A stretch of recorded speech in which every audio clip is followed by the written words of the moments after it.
નમસ્કાર, કેટીવી ગુજરાત સાથે હું છું સુનિલ. નજર કરીએ વિગતવાર સમાચારો પર. તો રાજકોટમાં ટીઆરપી ગેમ ઝોન અગ્નિકાંડ મામલે સ્પેશિયલ ઇન્વેસ્ટિગેશન ટીમ દ્વારા કાર્યવાહી હાથ ધરવામાં આવી છે. 3 વ્યક્તિઓની ધરપકડ પણ કરવામાં આવી છે. 2 અધિકારીઓ તેમજ એક કોન્ટ્રાક્ટરને કોર્ટમાં રજૂ કરવામાં આવ્યું છે. એસઆઈટી દ્વારા 5 દિવસના રિમાન્ડની માંગણી કરાશે.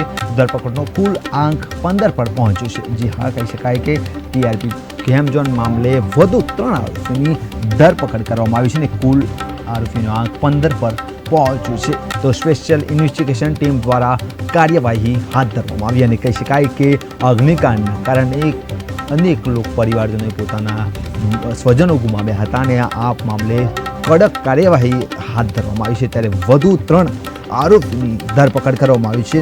કુલ આંક 15 પર પહોંચ્યો છે. હજુ પણ કે ઇન્વેસ્ટિગેશન શરૂ છે. હજી પણ અનેક ધરપકડ થઈ શકે છે અને કાર્યવાહી પણ થઈ શકે છે અને આરોપીઓને કોર્ટમાં રજૂ કરવામાં આવ્યા છે અને રિમાન્ડની માંગણી પણ કરવામાં આવી છે. 3 વ્યક્તિઓની ધરપકડ કરવામાં આવી છે. કહી શકાય 2 અધિકારી અને એક કોન્ટ્રાક્ટરને પણ કોર્ટમાં રજૂ કરવામાં આવ્યું છે. તો એસઆઈટી દ્વારા 5 દિવસના રિમાન્ડની માંગણી કરવામાં આવશે. તો ટીઆરપી રાજકોટ અગ્નિ ગેમ ઝોન મામલે વધુ કાર્યવાહી હાથ ધરવામાં આવી છે.